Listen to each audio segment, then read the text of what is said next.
It is Tuesday, and it's another edition of Locked On Royals on the Locked On Podcast Network. As always, I'm your host, Jack Johnson. Should the Royals trade, keep, or cut Edward Olivares? What's our thoughts on Collin Snider? And I'm going to tell you about the pressure of expectation and how the Royals can build on it. That's all coming up next on Locked On Royals.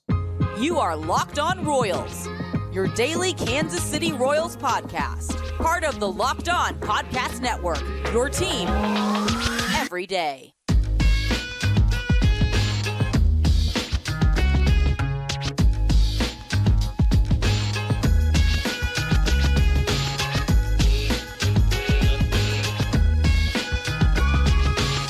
Thank you for tuning in to another edition of Locked On Royals on the Locked On Podcast Network.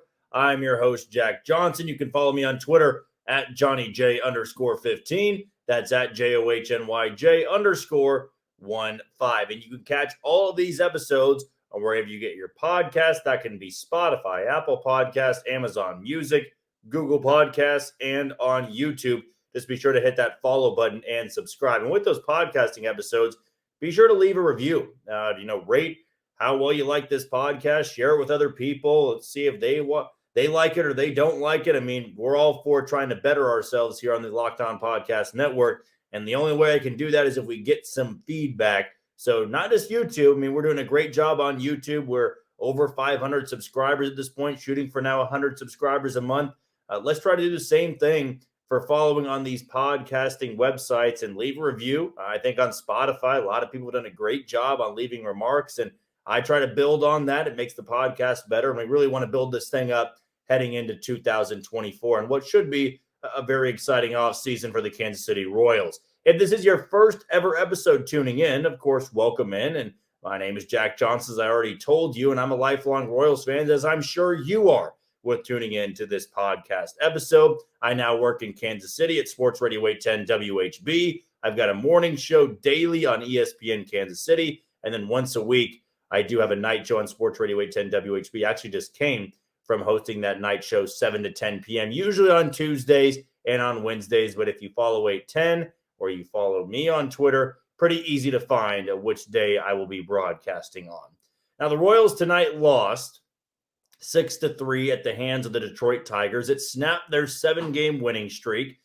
They had won 10 of 11, so they were really cruising in the month of September. And then we all got another taste of the Taylor Clark experience, which, to me at least, getting pretty old. And he is one of the reasons. I know this sounds harsh, but I think at times I get caught up in, well, it's so fun to watch the team when they're rolling, and it's fun to watch Bobby Witt Jr., Michael Garcia, Melendez, Massey, Waters, Isbell, and Logan Porter at this point, Nick Pratto, all come together and play well.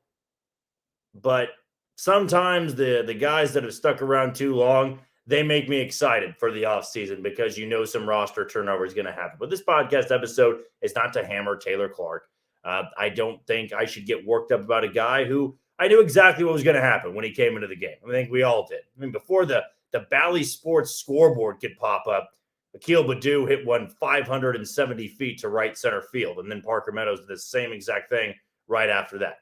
I mean, I know there was some possibility that Taylor Clark could stick around next year by the way he was pitching early on, but that's out the window at this point. But I think it's a good segue because we are going to talk about Edward Olivares. And I brought up this point over the weekend because as surprising as it sounds, Olivares is an above-average hitter in the big leagues. Now, I know it sounds crazy. It doesn't make much sense. But Edward Olivares has a WRC plus north of the league average. Now, he is an absolute liability defensively. You cannot put Edward Olivares out there in the outfield. You can't. When you have MJ Melendez out there, you can't put Olivares out there. Because you can't have two guys at the corner outfield spots that are well below the league average in defensive metrics, both with the eye test and the advanced numbers. Now, for as bad as he is defensively, he doesn't hit well enough, I think, to be an everyday player. But that's not going to be my question. I think that ship has sailed for Edward Olivares. He is not going to be an everyday player. But I will say that there are worse fourth outfielders you could have on your bench. Now, some teams, they carry their fourth outfielder as a defensive mastermind. I think Kyle Isbell is a perfect fourth outfielder for a contending team. Doesn't hit that well. He's fast, and he's an excellent defender. That's a stereotypical fourth outfielder. But what if the Royals flip the script a little bit? They need offense. They need guys that can hit next year. And Olivares, not just since coming back from AAA, but really all season long, has been somebody you can count on for a hit or two. It sounds crazy. And I'm somebody that has been very critical of Edward Olivares before because of how bad he is defensively. I mean, he's unplayable out there. But I don't think at this point I would really bat an eye or scoff at the idea of the Royals keeping him and putting him on the bench for 2024. I mean, if he plays once a week or twice a week, is his defense really hurting you over the course of the season? Maybe it's an area where he can improve. I'm sure that he wants to work on that. I know the Royals broadcast has talked about how badly he wants to improve defensively because that is what's preventing him from being an everyday player. If Edward Olivares had Kyle Isbell's defense, we'd be talking about a future fit in center field. I mean, a guy that hits well enough and is good enough defensively. You combine Kyle Isbell's skills and Edward Olivares' skills, you got a great center fielder. Now, I know it's impossible, and you can't really do that. You can't just create a player. But this last stretch for Edward Olivares has opened my eyes a little bit because the Royals have had a lot of years where their fourth outfielder is far worse than that. I mean, this year it was Jackie Bradley Jr. Jackie Bradley Jr. was one of the worst offensive players in baseball in a Royals uniform. Now, he was fine defensively, but it's really what you want. What do you want in that fourth outfielder? I don't think Oli is a starter. I mean, you're going to have Melendez in left field. The Royals are either going to have Isbell or Waters in center. Now, right field's open, but the Royals already gave Olivares that chance. He's just not an everyday player. So what's the move? Do you trade him? You probably could get some value. I mean, a team right now that makes a lot of sense is somebody like the Giants. The San Francisco Giants need some hitters, and they have pitching. The Royals could go to them in the offseason and say, hey, we've got a guy that we just no longer feel like is a fit here. He's above average. He can hit the ball hard. He's got a little bit of pop. Defensively, he's a problem. And maybe the Giants could stash him away as a DH. I mean, it'd be tough to play Oracle Park and the weird caroms off the wall. It's a tough part to learn, and that wouldn't be very easy for Edward Olivares. But at least it's a smaller right field to work with. We're not working with a right field at Kauffman Stadium. So it could be an entertaining trade opportunity. I put Cut in there, not so much as a best option, but it also wouldn't shock me if the Royals did that. The Royals could look at their 40-man roster and say, you just can't play for us if you're that bad defensively. You're getting up there, you're getting closer to 30, you're not really a younger player anymore. May need to move on from you. The Royals just have a roster crunch. I don't think I would lose much sleep if the Royals DFA'd him in the offseason, made room on the 40-man roster. Maybe there wasn't a market for him. And maybe the Royals really didn't want him in the 2024 lineup. All I'm saying is that if the Royals wanted to really build a somewhat competitive team in 2024, and this could be signing a lot of pitching, revamping that bullpen, I don't think I would complain that much about Olivares getting to play once a week or being a pinch hitter late in the game. His approach isn't the best. He swings and misses at a lot of things, but he's very hitterish, as some would call him. To quote former Royals beat reporter and Alec Lewis, very hitterish.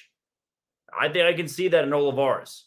I mean, he's somebody that wants to hit the ball hard, put it in play. I'll take that from a pinch hitter. I mean, think about it. If you have a spot next year, it doesn't have to be the whole year, too. It could be April or May. Royals have bases loaded, one out. I mean, why not turn to an Olivares off the bench?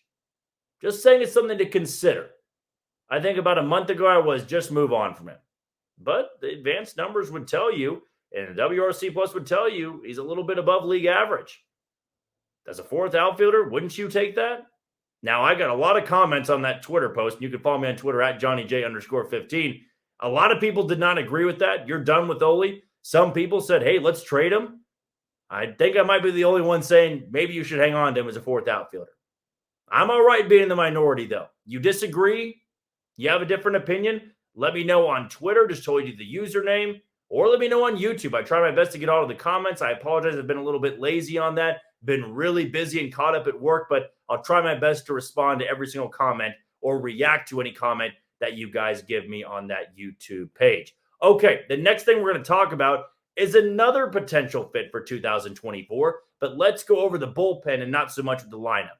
And let's talk about Collin Snider, who did have a scoreless inning tonight in Detroit, and he's kind of worked his way back into the conversation.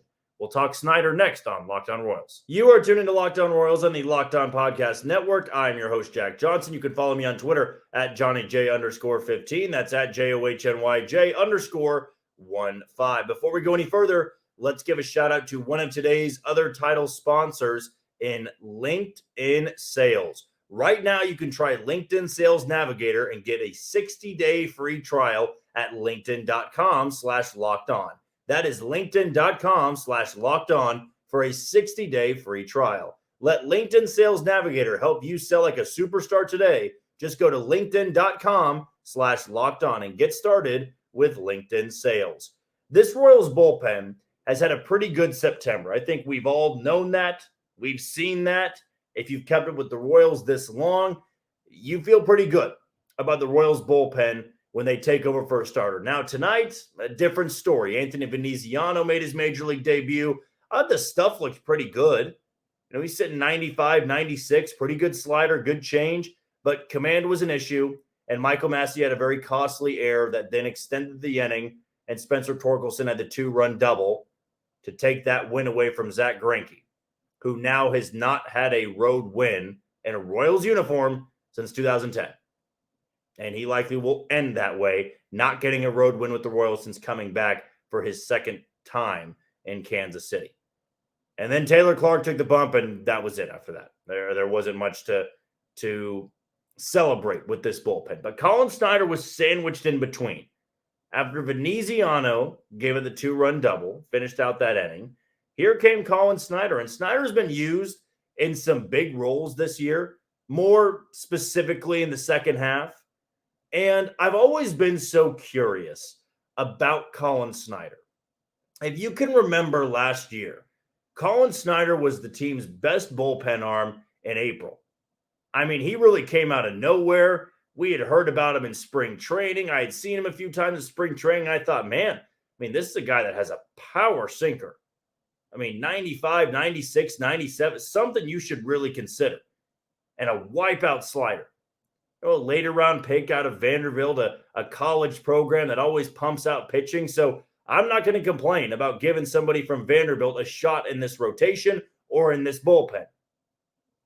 And he kind of was used in that fireman role in 2022. He wasn't somebody that came on and mop up situations. It wasn't somebody that was an opener. He was used as the fireman. And then somewhere along the way, his stuff stopped being as sharp. He was getting hit around a lot. Then the command left him. And then you were left with a guy that you couldn't throw out there in any leverage spot. Low leverage, high leverage, medium leverage, didn't matter. Couldn't throw Collin Snider out there in that spot. This year, didn't hear too much about him. He was struggling a lot in AAA Omaha.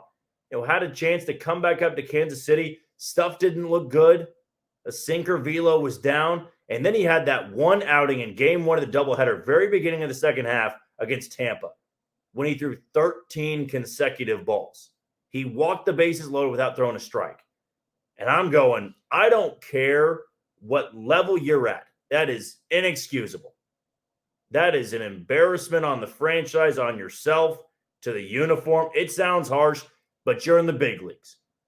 You can't go full Rick Vaughn, ball 4, ball 8, ball 12, and expect to get another shot in the big leagues. It ain't Hollywood. And it's not Charlie Sheen out there. Now, you're a guy with little big league experience. You can't have outings like that. But credit to him, he bounced back, and now Matt Quintero is kind of trusting him in those high leverage roles again. And it made me think about this bullpen for 2024 and what I've always felt like I've stayed consistent with. You have to build a bullpen with guys that you have and then from guys you find elsewhere. You can't just go and reload a bullpen from all different spots of other teams. You can't spend all this money. You have to develop some guys within your own system to become reliable bullpen guys. I'm sorry I jumped the gun on Jackson Kowar. He's clearly not going to be a fit for 2024. I know I'm a night and day difference from the last time I did a podcast episode about him, but I said I feel like back then he had to finish the season really strong. I mean, he really had to have a strong end of this year to be in that consideration. He has not finished it very strong in these last two outings. James McArthur has now gone from a bum, a guy that you don't even care if he's on the 40-man or not next year, to he's got to be in our bullpen next year. Hell, he may need to be the closer next year if you don't spend any money on a closer. But Collin Snider, to me, is intriguing because his repertoire is what you want in a bullpen arm. I mean, velocity is a big thing. If you have a firm fastball, it plays at any big league bullpen. Carlos Hernandez's fastball can play in any big league bullpen. Josh Stallmont, before his injuries, had a fastball that could play at any level. Dylan Coleman, same thing. Even if the command was spotty, you had a fastball that could play. What is unique with a bullpen is when you have a sinker baller that throws incredibly hard. Because if you can locate a 96, 97 mile an hour sinker, that can virtually be unhittable. I mean, that is a really tough pitch. And big leaguers will tell you this. A sinker that is thrown that hard is like trying to hit a bowling ball. They used to say it a lot with Brad Keller when he had that sinker going. And lo and behold, when that sinker velocity was up. You know, if it's 90 to 91, you can locate. It's still a tough ball to hit. If it's 95, 96, a boring in at the bottom right foot or down the way from left-handed hitters, that's hard to hit because it just disappears below the zone. And Collin Snider's got that sinker-slider combo. When you have that combination, it's worth taking a chance on in the bullpen.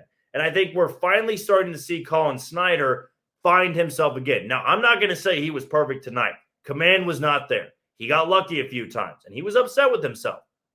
You can't have those 3-ball counts, those 3-1 counts, and when guys aren't biting on the sinker, you're going to walk a lot of guys because that pitch is designed to go below the zone. If you spit on it or they can pick up the spin, it's not going to be as effective. But it's made me think, if Collin Snider, let's say, goes to, an off-season workout plan. Let's say he goes through an off-season workout plan. It can be Driveline, working with Rapsodo, the data there, and that sinker can get fine-tuned. It sets up the slider more perfectly. Now you've got a bullpen arm you want to keep around. And I think you can believe in Collin Snider a little bit because of what we saw with James McArthur. You know, I was somebody that punted on James McArthur until we saw the stuff really start to play. Who's to say Collin Snider can't have that happen? He's got the perfect set of pitches to be successful in a bullpen. When you have that much run on your sinker and your slider can move like that, it's all about command at that point. And once you find that command, you're tough to hit. It's a big time factor in this league. So my thoughts on him, he doesn't have a lock spot. He's pitched very well at the back end of the season, but also it takes one outing to have all of this blow up in your face again. Because he hasn't been as dominant as James McArthur. Command has been an issue. Dealing with base runners has been an issue. He's given up a few home runs. But I think he's pitched okay enough to at least have his name tossed in the hat. And when you show up in surprise in February when pitchers and catchers report and the sweet sound of the ball hitting the glove is back, I want to see what Collin Snider looks like. If he's not great in spring, all right, you have your answer. But if the stuff is showing, not all about the stats in spring because we know those can look bad or look really good and doesn't mean much for the regular season. But if the spin rate's there, the location's back, he's somebody that can have a spot in the 2024 bullpen. That's at least where I'm at right now. Can always change, just like it did with Jackson Kowar. But let me know your thoughts either on Twitter. You can tweet at me at JohnnyJ_15. Or just reach out on our YouTube page. Be sure to subscribe, though, before commenting on this podcast episode. The last thing I want to go over in today's episode is the pressure of expectation. We're seeing it with Baltimore. We're seeing it with Seattle. We're seeing it with Miami. We're seeing it with Tampa. All these teams that are going to make the postseason. But I'm going to tell you why it's a lot easier said than done than to just deal with expectation. That's coming up on Locked On Royals. You are tuned into Locked On Royals on the Locked On Podcast Network. I'm your host, Jack Johnson. You can follow me on Twitter at JohnnyJ_15. That's at JOHNYJ_15. Before we go any further, let's give a shout out to one of today's other title sponsors in Jase Medical. Modern medical care and treatment are important, but our global supply chains are fragile. Things like pandemics, natural disasters, and foreign travel may cut you off from the treatment you need. Jase Medical is your solution. Just fill out their online form and one of Jase Medical's board-certified physicians will review it and determine whether medications are safe and appropriate. Then Jase will send your prescriptions to one of their partner pharmacies where your order will be filled and mailed directly to your home. You can also send your physician a message for answers to treatment-related questions anytime. Everyone should be empowered to care for themselves and their loved ones during the unexpected. That's why Jase Medicals offers the Jase case. Save more than $360 by getting these life-saving antibiotics with Jase Medical Plus and an additional $20 off by using code LOCKEDON at checkout on jasemedical.com. That's JASEmedical.com. I would say that in baseball, you always want pressure. You want pressure because that means you're a good baseball team. The Royals are not playing with pressure right now. But eventually, as the timeline would indicate, there's going to come a time again where the Royals have pressure. And that's not just from winning baseball games. You know, I would say this offseason, the Royals have pressure to do something, to have an aggressive offseason. You know, that's just kind of where I'm at with it. If they do nothing and they want another evaluation here, they're not going to get much support. But around baseball, you see teams with windows. And windows always bring expectation. And as I just said, expectation brings pressure. We saw the White Sox have a window that looked like it was going to be open for 5 years. I mean, easily 5 years. So much talent. I mean, one of the most feared lineups in all of baseball. A rotation that had Dylan Cease, Lucas Giolito, Michael Kopech. Oh, and they went out and spent money on Lance Lynn and Dallas Keuchel. They spent money on Liam Hendricks, Alex Colomé, Kendall Graveman. I mean, it felt like their window was going to be open for a long time. But when that pressure started to mount, and Chicago won the AL Central, they faced the Astros and they lost, that then brings the pressure of, okay, that was a fun year. You won 90-plus games. Now we expect that. And how are you going to handle that pressure? I think a perfect team this year that you look at handling pressure maybe in not the clutchest of ways, Seattle's one of them. Seattle I watched last night. I stayed up and watched some late-night baseball, and my good buddy Joel Penfield, the KC Sports Network, does a great job at One Row Away as well as Josh Kaiser and Jordan Foote. Both just a fantastic podcast to follow for Royals baseball. But he's a Mariners guy. He loves watching Mariners baseball, and they were fun in August. Remember, they had that long winning streak. It's packed out there in Seattle. Now, J-Rod is as hot as anybody in baseball. And then we saw them kind of collapse in September. A tough schedule, a tough division, but they started collapsing. Now, they're not out of it. They still have a chance here. But they just took on Houston last night. And last night at home against Houston, and a Houston team that just got swept by the Royals, not saying that the Royals are somehow better than the Mariners, but in a game like that, a series like that, you have immense pressure. You know, we were America's darling last year. We also have a tremendous drought, you know, in the postseason. They had snapped it last year, but you had the tremendous drought. Then you lose to Houston in the playoffs last year after coming back and beating Toronto. And this year it's, okay, that was fun. That was a good time. But now we got the pressure to do this thing again, to get back to that spot, get further than that spot. And as I'm recording this podcast right now, the Mariners are up 1-0 on the Astros. But it's about hanging on to that. I think another example is going to be Baltimore next year. You know, Baltimore last year was, wow, look at what this team's doing. They're finally competing. They weren't a playoff team, but it felt a lot like the 2013 Royals. A team that was always in it all the way up into the very tail end of the season. This year, they're going to be the best team in the American League. They're going to grab the 1 seed in the American League. And they're going to have that expectation going into postseason of making it further than just the divisional round. But it's pressure, and it's teams dealing with pressure. As I said at the beginning of the segment, it's all about handling that expectation, but you want the pressure. The Royals don't have any pressure right now. But you want to, in a year or two, start to have that. But it always makes me cherish the times in 2014 and 15 because the Royals had pressure and they pulled through and they capitalized on a very, very small window. Now, don't get me wrong. I would love to be in Baltimore's shoes right now. I would love for the Royals to have the best record in all of baseball. But there's also that pressure that comes with teams that haven't won a World Series title in a long time. If the Royals were in the postseason 2 or 3 years from now, let's just say play hypotheticals here. If they were in the postseason 2 or 3 years from now and they didn't win a World Series, nobody would be banging on their door or rioting or pitchforking everybody. That's not where we'd be at because the Royals would have won it 10 years earlier. There's some teams that are in long droughts, and they're dealing with that pressure. And even the best teams, the teams we long for, that we wish the Royals could be, sometimes their fan bases have grown very frustrated. They look at the Royals and go, yeah, it's ugly right now. Don't want to be the Royals. But man, wouldn't it be fun to capitalize on a window, as big or as small as it may be.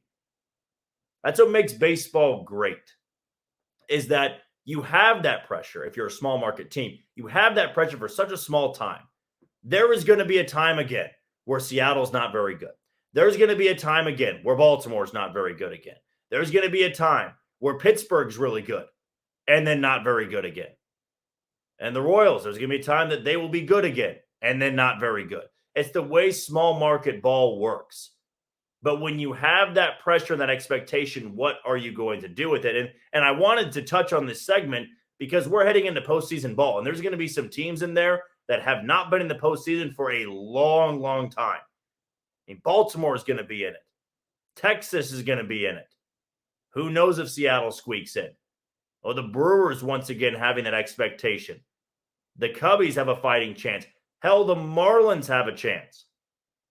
A lot of fun baseball in these final 5 to 6 days or so. But I'm curious to see who handles this expectation. Who handles this pressure? Because for as long as a baseball season is, as much as you can enjoy it, like Baltimore fans are loving this entire season, as they should. Win 90-plus games, going to win over 100 games, considering where they were. That division, you won the AL East. It's ridiculous. Won it comfortably, too. Or for the most part, comfortably. I know it's not completely clinched just yet. But where Tampa Bay started and you storm back with that, now, what happens if Baltimore can't get past the ALDS? How do you view that season? Certainly a good one, and your future set up for a long time. But I always say this. Your window's never is, I'm trying to phrase this correctly. Your window is never as open as you think it is. There we go. That's what I wanted to say. Your window is never as open as you think it is. Back in 2015, I thought the Royals' window was going to be 3 or 4, maybe 5 more years. I just thought they were built for success for that long. It closed 2 years later.